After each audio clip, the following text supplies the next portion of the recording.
Very good evening all over the world, the people who come back on Saturday at 7 p.m. just to do logical positivity, the agenda, the two magical words which have become more of, a regular routine for all of us, at least on a weekend. So we are back again on a Saturday evening and let us all do Kaam Ki Baat. Today again, the topic or the industry per se that we have chosen is a $60 billion industry only in India. So we are talking, as you rightly guessed, about the retail segment, about the retail industry. Because now during the pandemic and the crisis that has been created, retail industry has not been left because the physical movement, the logistics, everything has been the layman. But it is very, very important to actually get the perspective from the industry stalwarts and the players who are genuinely operating in the retail segment. So here I am back again. Let me introduce myself. I am Gaurav Agarwal, son of my mentor, husband to a superwoman and a Bhagavad Gita follower. By an entrepreneur at heart, I am basically running SMB Consultants and Co-Founders Planet and currently on a mission to help 1 lakh plus candidates through our HR franchise network by 2021. Okay, so let me start by showing you the presentation and introducing our stalwarts.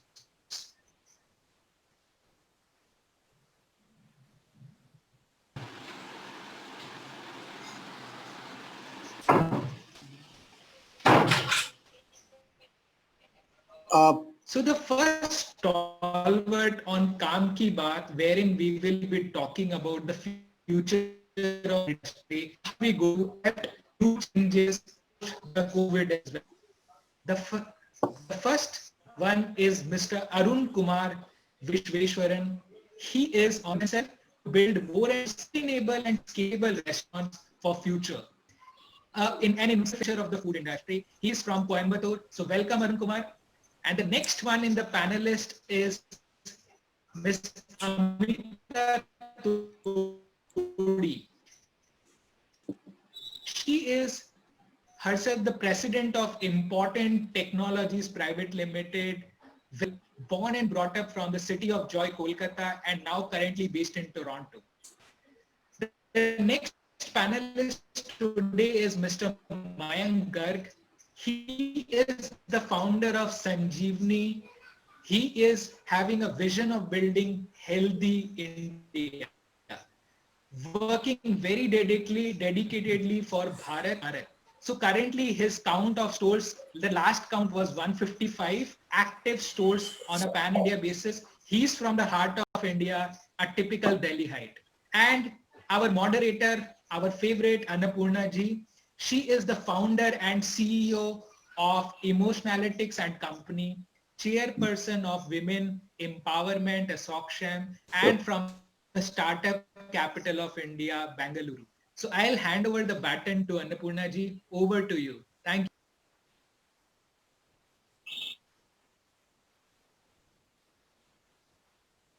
Thank you, Gaurav. Good evening. Namaste to all of you, the viewers who are viewing today.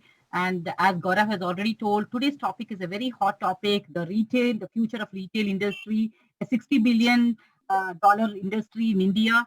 And definitely COVID has also given to that industry also a lot of challenges. With the eminent panelists whom we have got, the three eminent panelists whom we are having over here for this evening, let us deliberate more about the retail industry and understand from them the challenges, the hopes, wave through to for us to see at this industry. So let me start with first with Mr. Mayank.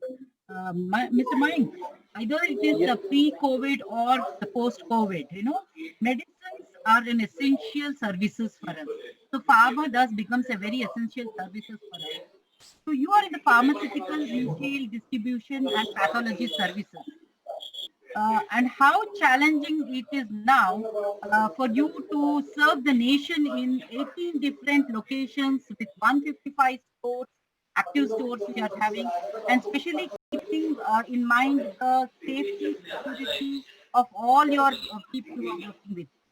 Over to you, Mr. Mayank. Good evening, everyone. Thank you for inviting me on this panel, and thank you, Anu.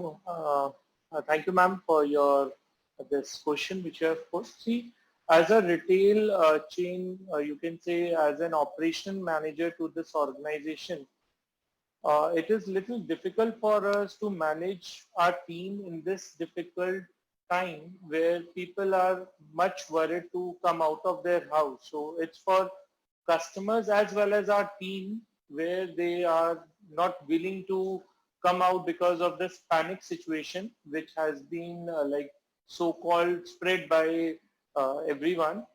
If I talk about this particular COVID thing, it's not that difficult to handle if you are putting a mask, you are putting gloves. It is very easy for everyone to manage this situation. Like Government of India also realized it in second phase or third phase that we need to have, we need to rely on ourselves and we need to manage it ourselves to come out of this situation. So now people are realizing that there is no other option other than taking precautions and come back to work. So when they are realizing this, people are coming back to job, they are working, they are there to service our customers. Still, there is like main team is lacking. We are not getting that team on time. People are using this opportunity to being uh, getting some lenient things from us. They don't want to work in a disciplined manner which they used to do before lockdown or before this COVID scenario.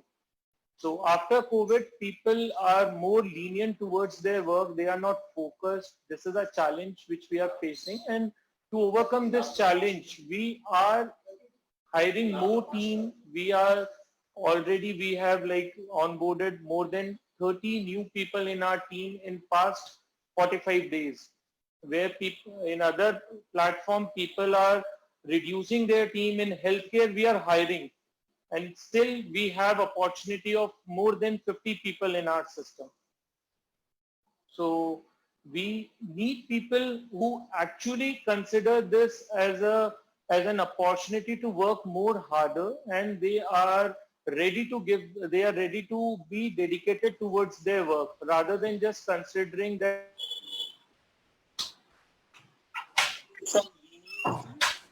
dedicated team to be there with us. So we are open for hiring also. We are looking for 50 plus people to get on board with us. Let's see how much success we are able to get.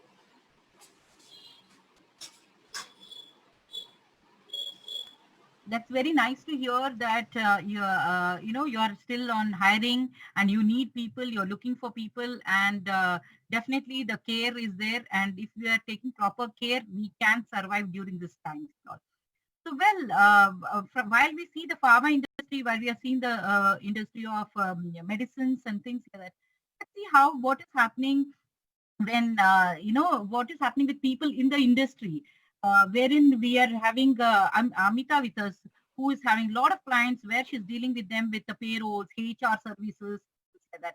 So what are those trends, Amita, you have seen after post-COVID from your clients?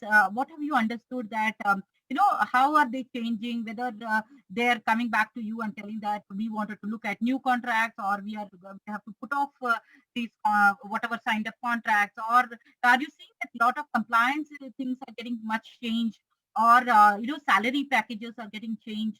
What are those things? What are those some of those trends coming in front of you? Kindly unmute yourself and please go ahead to answer. Yeah, so that's a very valid question, Anuparna ji. We are facing all such scenarios depending on the industry that they belong to. So the impact is being felt by all the businesses, irrespective of the geographical locations, the number of business, the scale of business, whether they are big or small. Some businesses are impacted by a drop in demand, and some because they cannot operate in a usual mode. So we have come across all these requests asking for deferred payments for basically if there are some industries have shut down, And we have seen this happening in the restaurant sector, in the travel sector. We've supported them through these difficult times, and we continue to maintain good relationship with the stakeholders, with the leadership teams. But however, I mean, having said this, pandemic definitely disruption continues to hit the consumer and the retail industry in a big way. So wherever the companies have had a technology edge, they fared better.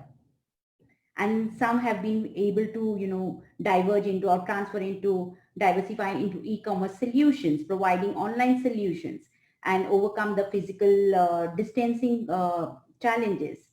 So they are doing good. So basically they are sustaining, they're growing. And there are industries who have less impact. So they have, again, we've given them the flexibility, and we've supported them by giving in payment structure, revisiting the contract. So that's what we see. Interesting. So while you have just put there telling that yes, e-commerce, people who have on e-commerce or the online platforms have got an edge over and things like that. So Amita, do you feel that e-commerce is going to be the way? Will technology take over completely the retail market? Are we going to see some kind of, these newer technologies like AI, blockchain, all of this coming into the retail market and analytics becoming a very big thing?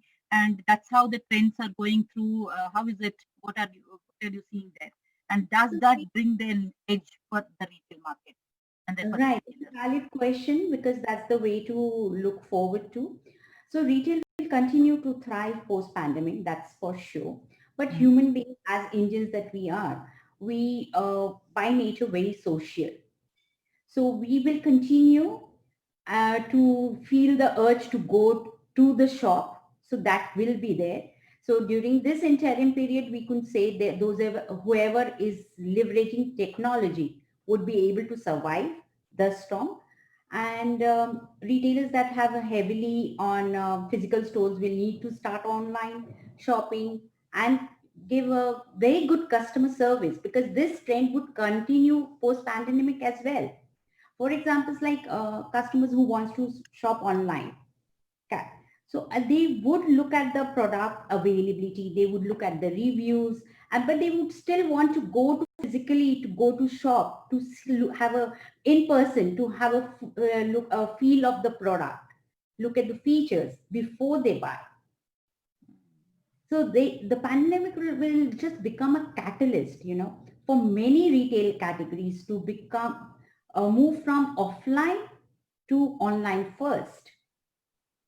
So even before pandemic, I mean, retailers innovated with providing catalog updates, alerts, WhatsApp channels, these all medias.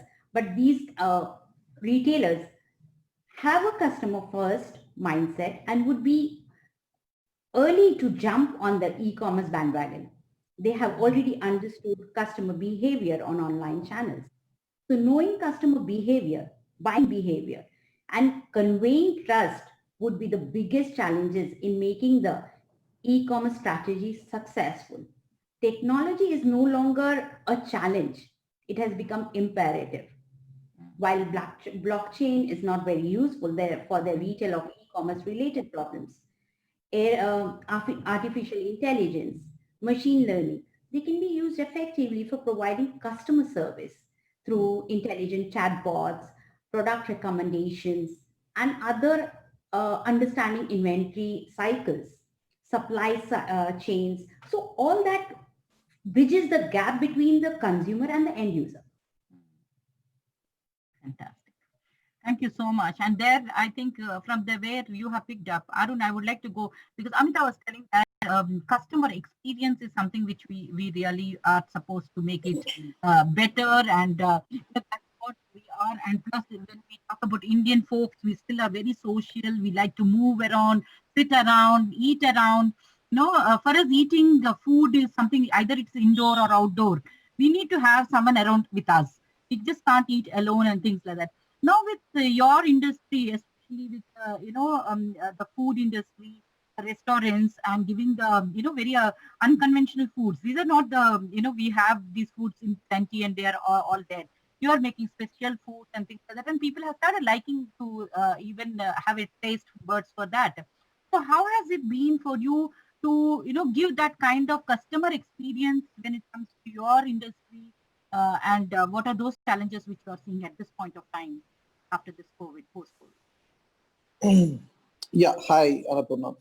That's like a very broad question. So, in general, I would say this is very, very bad times. Not only for restaurants, but across all the industries. This is really, really horrible.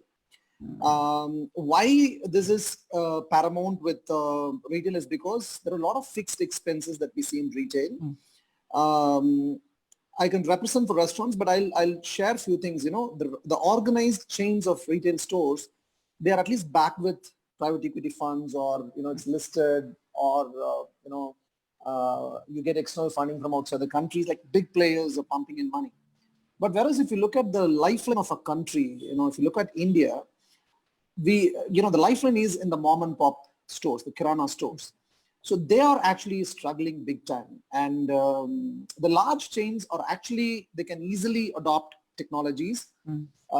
Within weeks, a lot of chains of the grocery stores, the retail, when I say grocery, I'm not sure if you can relate to, there is one big chain of grocery store in Coimbatore and South India. It's called Palamudir Nilayam. So what they did is like they immediately moved on to QR code. They took orders from WhatsApp and they tried whatever is possible, and they somehow managed. They're doing very well. In fact, if you look at it, they are doing good sales. The large chains, only the small, the medium kind of stores are really struggling in grocery and whatnot. And similarly, if you look at the salons, these are regulated by governments. They ask them to keep it shut, so their fixed cost is still intact. So they'll have to pay the rental, they'll have to pay their staff. So these are the people who are struggling really. But certain things can be, you could address the problems, but certain things cannot be addressed. So for example, what happened with restaurants is that the government gave certain guidelines in terms of, what hours you could operate. You cannot operate dine-in, you can only do takeaways and whatnot. And it keeps changing. For example, tomorrow it's a total shutdown in Coimbatore. So we will keep it closed. So the future, I would say, is that, I always talk about this, how to stay relevant. All of these situations, be it, an economic slowdown, be it recession, be it economic depression, all of that we have seen in the past. And this is a different, unprecedented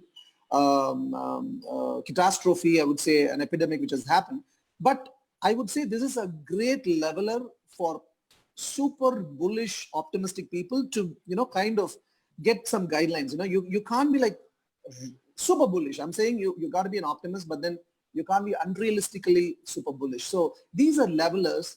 Levelers in the sense that it eliminates the mediocre players out of the whole business spectrum. That's how I see it. So I did a lot of things through this lockdown period, like, I knew, the first 2-3 weeks we didn't do anything. I didn't do anything and my team didn't do anything. But then how I thought we would address is that my fixed expense is intact, and based on guidelines of government, we're going to operate the stores.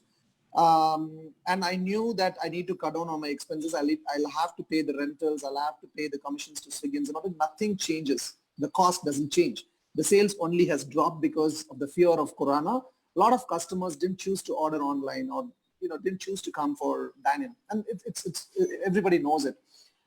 Data says that like a week ago, Swiggy and Zomato is doing half of the orders that they were doing earlier before lockdown. So which means like 50% drop, and there is no dine-in. So literally every restaurant would be bleeding.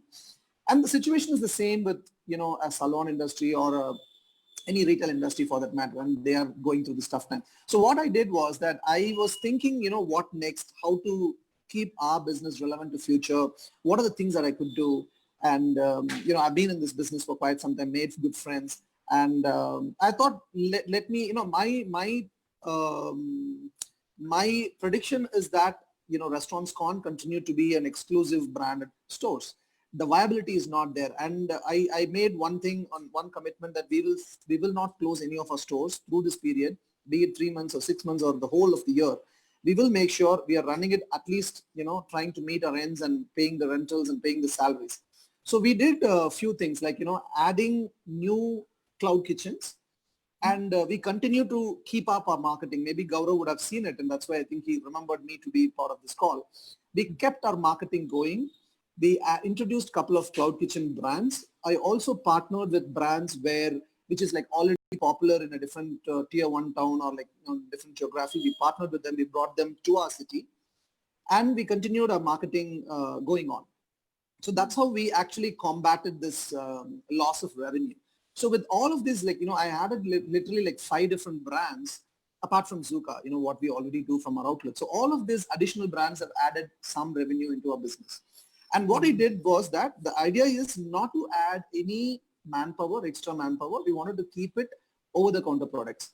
So you don't need a chef, or you don't need a skilled labor to go in and work on toss or knead the breads or whatever it is. We don't need any of those. It's only an over-the-counter product, which enough margins, which can absorb the Swiggy margins, as well as it will pay back some returns for us. So that's how we have actually addressed this problem. And I think, I mean, like every restaurant or every retail player would have their own strategies, but I felt this is the best thing that we could do to stay relevant and, pass through this period, COVID period. Okay, great. I think actually you jumped to my next question. I was wanting to know about your operations, but however, I just wanted to understand from you also that the experience part of it, how are you managing the experience? Because as we said that we come to your place, we sit over there and we eat there, but however now you're doing the same product delivery at their homes or wherever they have ordered for. But how are you managing that experience part of it? So can we learn something from there? Can we hear to you? Sure thing. Yeah. So the experience, if they're going to come to the restaurant, we're going to give them great experience. There's no doubts about it. In fact, I had a lot of plans to enhance the experience of our customers. Just because of this lockdown, we had to, those were in the wish list or bucket list that we wanted to implement, but we just put that in limbo right now because we don't have so many walk-ins, customers willing to come in for dine-in and experience. But yeah, I mean, even though we don't have people thronging, we still have people, like a couple of them walking in every single day. Every single day, at least we have like 4 or 5 customers coming in and then they request for dining. We say, hey, I cannot give you, why don't you take it to home or sit in your car and eat? But then they insist. Then what we have done is I made we have put some poster outside the restaurant saying, prefer to choose a takeaway, but if you want to dine in, then we'll only supply the pizzas, not with the cutleries, but with the box. So that way, we're trying to avoid, it's basically consumers understand the risk. And so it's not that difficult, considering the situation today. So had it been not there, then definitely, yes, customers would be very disappointed. But yeah, once this, in fact, I'm supposed to open a new outlet, but then I just kept it on hold. One restaurant we are renovating, it's on hold. We don't want to open it during this process because once things kind of settle down, then we will do all those. We will open the restaurant and we'll give experience. In fact, another thing that what I have done is we send customized letters along with the pizza saying that, your pizza is safe. And I've written saying that your Zuka is COVID free and your pizza is baked at 480°F. So it is like nothing can stand 480°C. Nothing, no organism can live at that temperature. So it's safe. So we are doing everything possible to kind of touch the customer. And that's what we're doing. I mean, I see this as an opportunity because a lot of restaurants have shut shops and they don't want to run business because they're bleeding. But this is a great opportunity when the whole city or the country or whichever part you're operating is like slowing down. It's a great opportunity that you create a lot of visibility. Continue to keep your marketing, spend. So that's what I'm doing. We're continuing our marketing spend, and I think it's paying back. Yeah. Thank you, Arun, for that nice understanding about the whole of food industry, especially, and the experience of Zuka over there. Thank you so much. Definitely what Arun was telling, Mayankji, that retail industry per se, not only the food industry, but the salon industry or the other industries are also incurred losses. Today, India alone has retail sector per se has assumed and incurred a loss of around 90,000 crore, which is huge, very, very huge for us, a big hit for all of us. So, what measures should retail owners or entrepreneurs should take and look how to revive their industry? How can they do it? Of course, Arun was giving some kind of tips, but would like to listen from you also that at this point of time, everyone is under distress. Possibly, many people would think that okay, I cannot beat this whole thing, and my fixed costs are very heavy. My operation costs are going to be very heavy. So, a lot of things are happening in their minds and all. So, but you as a retail owner of so many different shops, 155 outlets, doing different cities and things like that. Listen from you and please give us some tips to our retail owners as to how can I really see to revive my industry or my sector. Ma'am, see, retail industry was disturbed, I guess, from past 1.5 to 2 years from the time this e-commerce was launched. So things were not so good in terms of retail, but the people who were able to maintain consistency in their work were able to get more business because people who are coming new to this industry are not able to deliver consistent services. So if we are able to provide consistency to our customer in terms of our store opening timings, then our Sir, I think you definitely help customers. Now, first of all, what customers think is if they want to go to market, they are not sure whether stores would be open or not and what are the timings of store opening. If shop is open, whether they have stock available or infra available. So if we are consistent in providing services and products which we were offering to them, then definitely people want to continue with with the old person who was servicing them. In terms of our healthcare industry, I see if people they are able to deliver whatever they have committed to their customers, so their business is increasing rather than decreasing. People are more they are more relying on local or the nearby pharmacy rather than planning to get medicines from online. Due to disturbance in logistics, delivery, staff issue, I think online is more impacted in terms of pharmacy rather than offline pharmacy. See, earlier if there was a delivery time for a medicine through online was 24 hours, now it has been stretched to 48 to 72 hours. Whereas in terms of offline pharmacy, one can either go directly and buy medicines if he knows that pharmacy is open, or he can order it. A person can get it delivered maybe in an hour or 2 hours time. So in terms of healthcare, people are more relying on nearby pharmacy rather than any other online or e-commerce platform. So retail pharmacy business has increased and people are now back to their old pharmacies where they used to buy medicine, they used to meet and get products. Yeah, that's an interesting trending point now at this point of time, especially when medicines are important and they going back to the nearby the locality shops and things like that. So continuing on that, Mayankji, do you think that like government has announced many things for different sectors and different industries and things like that. But do you see that retail sector, did it get any kind of government help, or are there any policies which require some kind of amendments and things like that? So what is retail industry thinking about? How should they represent themselves even to the government or put forth things like that? Because government has been very helpful. This government, like in MSME, they have been very helpful. Now people, they don't have to run after different organizations or different departments to get licensing. So MSME, they have given lots of benefits. Like for our franchisee also, we have very small entrepreneur or a entrepreneur who's willing to invest 12 to 13 lakh rupees who invest with us. So for that, they have lots of benefit. All these loan schemes which current government has launched. So all of our clients are benefited with that.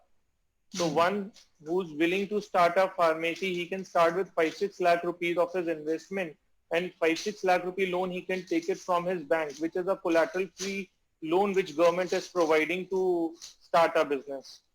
So I think government has been friendly with new startups, new organizations or new registrations for company, has given grant for some tax benefits also, like income tax is also reduced for new registered companies. So all these will definitely benefit our new people who are venturing into business. Healthcare already, uh, in terms of healthcare business, business has increased in last 3 months. People are now more concerned about health, about their small problems also. Earlier it was like if someone is having a cold, so they never used to bother about it. They used to think in a day or two they'll get fine and they don't need any medicine. Now if a person is sneezing, so he thinks of taking medicine and proper healthcare things. So business and healthcare is improving, and again a person who's consistent will get benefit of these healthcare benefits, this government benefits. He can multiply his business in this situation where other businesses are facing problem, they are facing challenges. Healthcare is growing, so one should venture into healthcare and he should take all benefits. Right, right. Thank you, thank you. So I think viewers, whoever are listening, if you wanted to venture out, healthcare is one big option. That's what Mind is telling. There's a lot of potential, and you can make good business out there. That's where he's Yes. saying. Thank you, sir. Thank you so much for giving those tips over there. And definitely, Thank you, ma'am. thank you. Amitav, if I have to understand from you, this building on the same thing what we are talking about, but all said and done in the other industries, say if it is beauty or salons or fashion, those kind of industries where are there, they have seen a drastic downfall on their sales, and they are because they're losing out on hope. They're very largely telling that things cannot change for 1 year, so I cannot just sustain and things like that. What are those tips which you can give, because you have again worked with many clients and seen so much and things like that, expanded your business in India, out of India and things like that, and you would have seen many different challenging situations also. So how do you give a retailer or an entrepreneur a hope and a resilience building, that R factor as these business times? What are your advice on that? Can you please share some few tips over Yeah, there? Annapurna, here I think most of the this issue has already been addressed by Arun and Mayankji as they put it. So I can only coin it that we need to be little more go with the times, be little resilient. We need to think beyond our limits and think out of the box. What we need to do to sustain this particular period. This pandemic situation is only speeding the acceleration. So if you are in the race, if you are already trying to grow, it is only trying to tell you how you need to do, what's next. So if you can meet the pace, you win the race. And if you slow down and if you are already struggling, yes, then there are hard times for those people. As Arun was saying, like he was already doing innovative ways. He implemented new things, new ideas to sustain, to be with the clients. So that's where what we need to do. All the industries, if they don't think out of the box, if they don't think how to connect with their customers, that's where the difference lies. If you can Right. keep them engaged, tell them, explain them, communicate with them, and adopt to the new situations in a friendly manner. That will help them, all the businesses. It is Mm. only the time that will help. But then along with it, you will have to use the new ways and the new thinking ideas as well. Super. Thank you there. Arun, see, when we have seen the business of Mayank, definitely there are opportunities, and I'm sure he's making his profits. and he is in the right industry and things like that. So he, even if you ask him that you would like to fix your industry, he can, nay, nay, why should I do this now? This is my, somebody's industry. I'm there.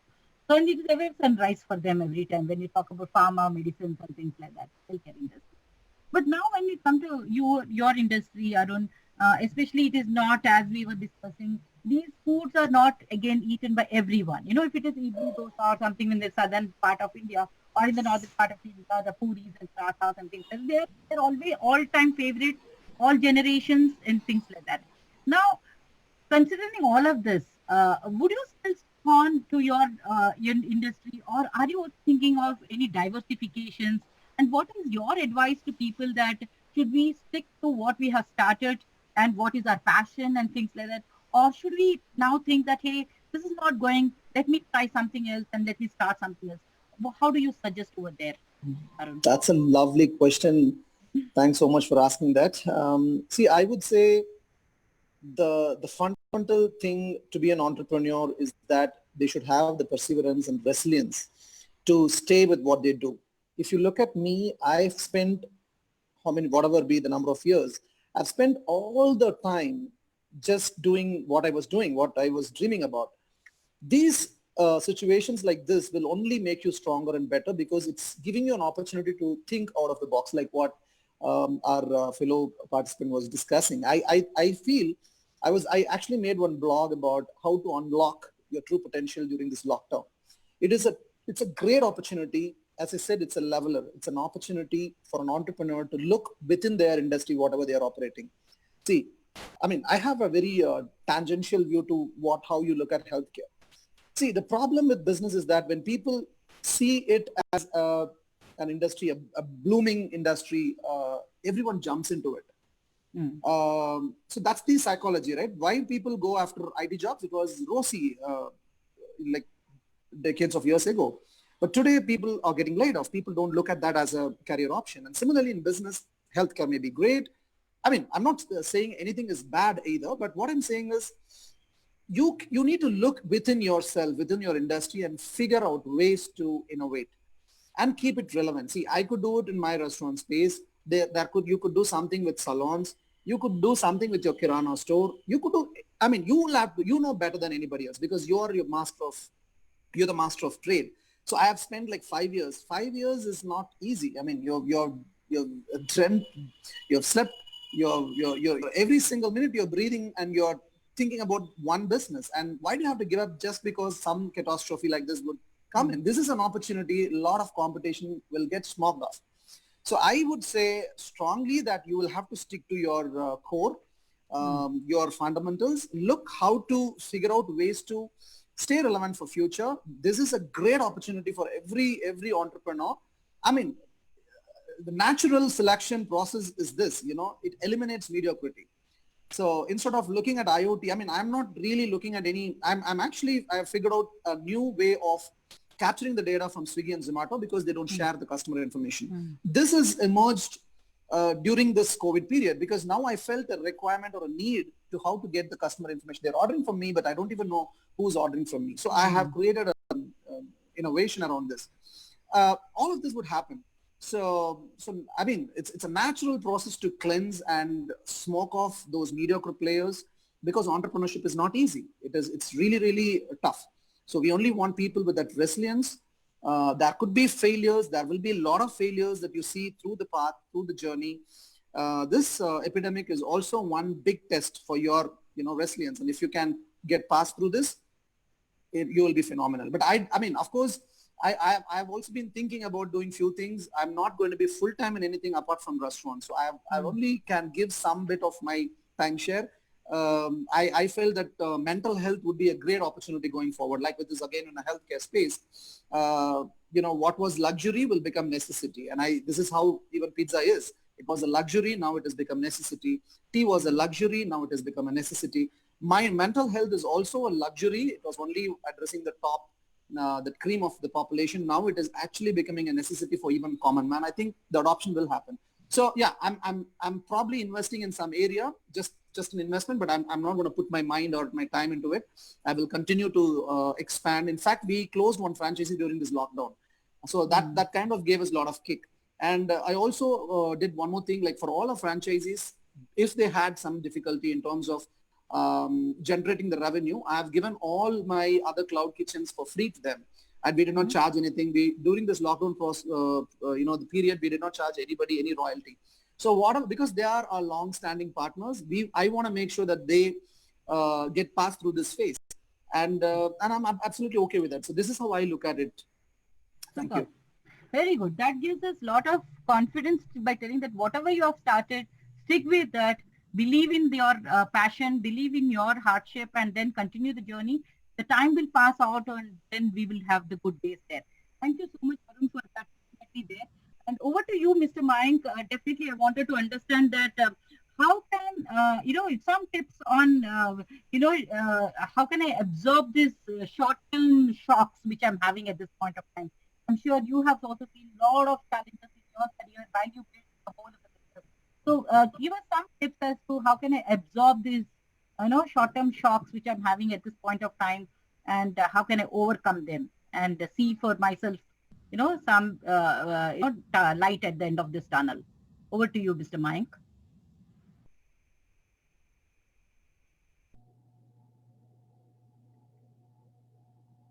Mayank?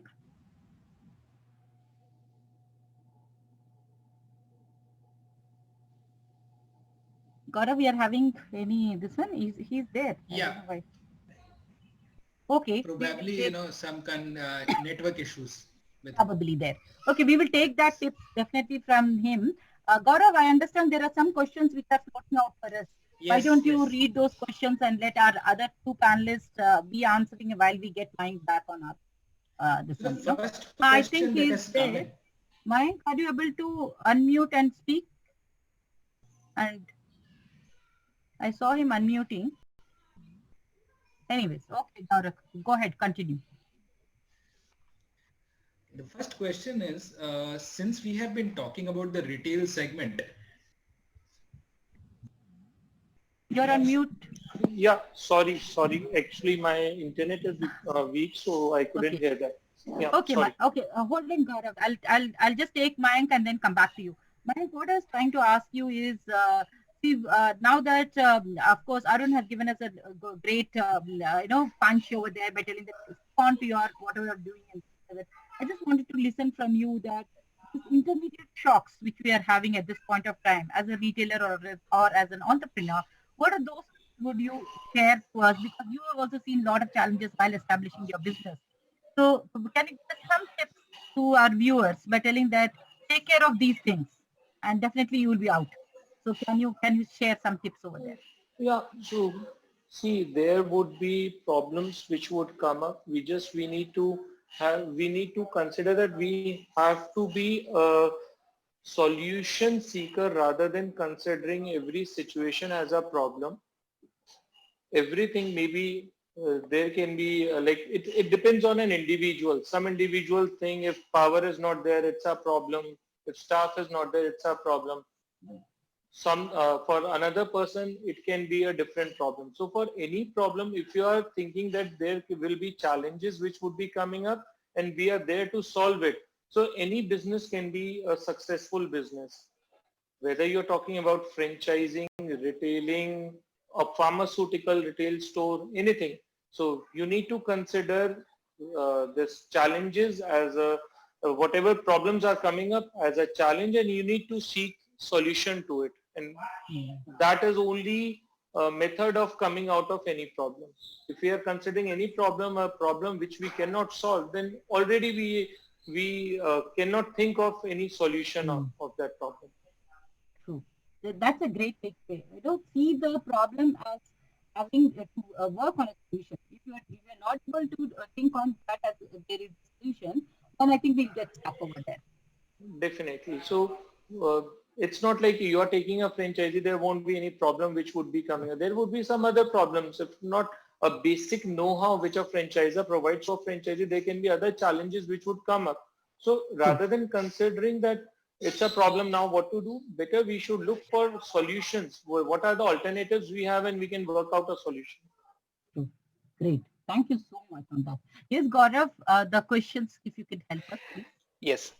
So the first question that has come in is with respect to the differences between Indian retail and the other geographies, say for US retail. So somebody of the panelists can shed some light on the difference in the attitude and how the retail segment is different in different geographies. So Amita, you would like to I talk believe about? Because now you are in Toronto. What are you seeing as how are that retail industry per se in Indian and Canada? Yeah, so here what I see the difference, the biggest difference is the awareness and people are positive to implement new methods. Now here most of them, they have become innovators, like implementing new ways. Like in Canada, if I consider restaurant as an industry, so the government has given the liberty, okay, that you in dining is not there, but then you can use the patio, the extended patio, and where people can come in and they can dine in. So with the social distancing, with the proper hygiene, they are taking up those steps. So everyone is taking a step forward, ensuring that this is the new normal situation. This would continue. And this is something that we all need to do. In what we see here, people are already doing it. But India, possibly they would do it. It's only the time difference what that we see. And slowly and steadily, I think they would also learn out of this. Great, interesting. Thank you so much, Amita. That was a good observation and giving back to us, that telling yes what is happening and how people are seeing there. Yes. Yeah, even in the with the wall like the big grocery stores, we have like Walmart chains. We have a lot many similar to that. So we have the pickup facility. The fixed timings, the fixed slots, communication with the consumer, sending them one-to-one mailers, WhatsApp. All this, everything in an integrated method, it is happening. We are informed. Right. Super. Thank you. Gaurav, what's the next which we have? So, the question is pretty interesting for those in the pharma sector. So somebody is asking, shall we think of entering into trading or manufacturing of masks now, as in sitting in July? So because this seems to be a very lucrative sector. So probably Mayank ji can shed more Yeah, light Mayank on ji this should. Yes. particular. Sir, mask manufacturing, I would recommend one should venture into mask manufacturing now. Already, I think more than 100 units have been set up in last 30 days. It's like every day there were 3 new units which has come up. So more now we should focus on mass trading now, as we need to make consumer, the non-consumer our consumer. The one who doesn't have awareness about mask, we need to tell them what is an importance of a mask. So, and another thing, after so much of production and everything, still there is a gap where a person who's willing to who wants to buy a mask is not getting a proper quality mask on right price, and manufacturers are manufacturing. So if there is a proper supply chain which would come in place, this will improve margins at manufacturing. Customer would get benefit, he will get proper quality product and on time. Right.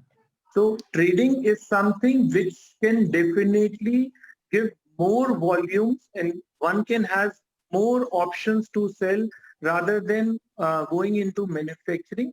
Already manufacturing thing has been like lots of manufacturers have stepped in, that's mass thing. So better either you look for more options, what all other manufacturing things can be done rather than focusing on mass manufacturing, because it seems very lucrative that you need to put 1 rupee raw material and you'll get 2 rupees from B2B. Super. So that's very clear where Mayank is telling us, don't be a mass manufacturer, but be a mass trader and increase awareness. That's the takeaway there. Yes, I think viewers, please make a note of that. I think that's very good. point which Mayank is making over there. Thank you so much. Yeah, Gaurav. So the next question that has come in is, probably Arunji can actually take up this question. What can be the possible synergies between social initiatives and ventures and vis-a-vis the commercial ventures? What can be the possible synergies between social and commercial ventures? Mhm. I'm not sure if this is applicable in all the industries because social initiatives, can you say that again? Social Synergies between the social ventures and Social the commercial ventures, ventures. commercial ventures. See, a lot of people, a lot of companies are doing that, I've seen I've been like observing how people are making use of this situation. Like, I'm just tempted to answer for the previous question of the masks. Why do you want to get into masks as a trader? Is that what you want to do as an entrepreneur? That's a question. Again, this is very, very tactical. If you are an entrepreneur and if you're thinking of doing masks, it's very tactical. After this COVID kind of gets dissolved, that people are not going to use it, or maybe it is already commoditized right now. So in anything that it's commoditized, if you are a player there, you're not going to command a premium. I'll tell you one more thing. I myself have a distribution company where I'm a distributor of 3M, and I was doing 3M masks. After this COVID, initially, my manager handles it, but then I actually removed that product from my listing itself. Because it is commoditized, everybody in the whole country is talking about masks. So don't get into a place where it is a red ocean. And also keep thinking about long term. This COVID is a short term, and I don't think, and I'll tell you that another strong reason is that people have been already selling this. A lot of surgical companies, surgical outlets, medical equipment companies, pharmaceutical companies, chemists, they were all selling this, and they were doing B2B and B2C, selling to hospitals, and they had this established connections of customers. If you and I, without any of the background, if you're going to start something like a mask, you're going to, shoot in the dark, and then you will waste time. And again, like maybe you might close 1 or 2 deals, but why? Why can't you focus on your core? That's my thought on that. With respect to social ventures and commercial synergies, I'm not sure like a lot of industries can actually do that. For example, restaurants, the National Restaurant Association of India, they did supply free food across the country in various capacities in various cities. That's like a social initiative. It will also build your brand. A lot of restaurateurs did that. A lot of multi-cuisine restaurants did that. For us, we were not able to do because I would have taken that as an opportunity to do that, but then we were in pizza. So our cost of production is very, very high to give a free away, free food. But many restaurants did that. That's like a social, with a corporation locally, with a municipal, they tied up with them. And then there were places where they were distributing free food, and that's a free branding for them as well. So this is from the restaurant. And a lot of these mental health counseling, I and my friends, we were doing a group of psychologists, doctors, practitioners. We came together and we started Let's Cheer Up because a lot of people were down. They were, so this is a social initiative that we did, and a lot of people benefited out of it. And so recently I've been like, we are trying to talk to the MLAs and, the officials, the government officials, to see if we could do a free counseling sessions. When you're doing free, like you get a free branding, when you work with government authorities, social, ventures, you get a lot of visibility and you get a free PR or whatever. It's not that you have it in your mind with that as an outcome, but then it's the thought process of doing something back to the society. And a lot of people are doing that. I'm not sure, like, a retail store can do something like they could do a free home delivery or whatever. But then it may not be, not every industry. What can a salon do? They cannot do anything about it. So in retail, not everybody could do this kind of tie-ups from commercial to social ventures. But yeah, there are industries, but again, it depends upon how wild you could think and what value that you can sell to the government officials, and what government also needs some kind of mileage out of these kind of situations. They're trying to brand their parties and, their individual, personality. So it depends upon how you coin it to them. So that's how it works. Super. Thank you so much. And then I think we are closely to 5 to 8.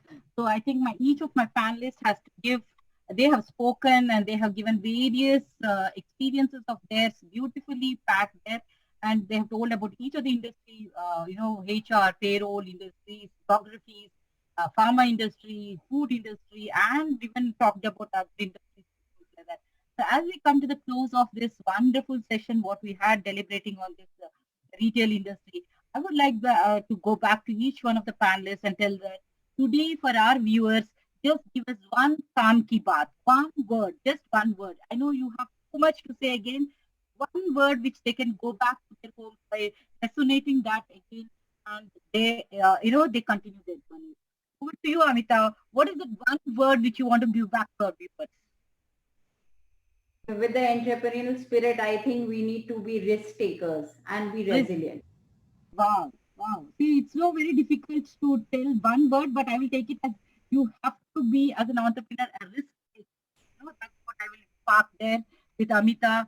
And yes, Arun, what is your one word for our viewers today? If it's one word, then I think it's the resilience. Okay, okay. Yeah. So But if it's a sentence, I would say no one knows better than you about your business. You have to grind your head and then figure out ways. Venturing into new things, I don't think it's a great idea. So you have the tenuity in whatever that you have been so far. So try to milk that time that you have spent on this whatever industry that you are working on. Yes. Yes, thank you there, Arun. What is that one word, Mr. Mayank, which you wanted to give it to our viewers? So I would say one should be consistent. Whatever he's doing, he should keep doing. So if you are consistent, definitely you will be a successful man. If you think that today I'll do this and tomorrow something else, so that will not be a successful journey. You will end up doing nothing. So better you focus on one thing and be consistent. Whatever you're doing, whatever you are committing to your customer, to your vendor, to your team, be consistent to it. If you're not able to do, then also at least you should not go beyond. If you have a line where you are able to deliver less, but be at that level, don't go beyond that, or don't go less than that. Try to improve yourself, but at least be consistent. Super. That Lakshman Rekha wali baat hai di aapne. Be consistent, be in the country, and be there. Thank you so much. The words for our viewers today are: be a risk taker. You are an entrepreneur. Be a risk taker. Be resilient. Be consistent. And I think the word from the last 4 weeks or 3 weeks, I think is resilience is one of the most words. Viewers, be resilient. Have some more resilience building our factor in you. And I'm sure we will all have good days in our coming days. And thank you, Gaurav. Thank you, SMBA. Thank you, each one of the panelists, Amita, Mayank, and Arun, for a wonderful sharing session with us. Over to you, Gaurav, for conclusion. Thank you so much. Thank you. Thank you, viewers. Thank you, the extended family, Mayank ji, Annapurna ji, Amita ji, and Arun, for sure. Your inputs were definitely very, very valuable. And I can already see my WhatsApp messages clocking in, and people are thanking me. And I get too many messages not to stop Kaam Ki Baat, because they are glued at 7 p.m. every Saturday, 7 p.m. to 8 p.m. talking about Kaam Ki Baat, because they see good value generation, and the value comes only because of the panelists, because of you guys, and definitely how we entirely moderate the session. Thank you all our viewers who have come in, who have joined us. You can also follow us on our YouTube channel, as the Facebook channel as well, and we will also upload the video shortly on our YouTube one. Thank you so much, and have a good, nice weekend as well. Bye. Thank you. Thank you.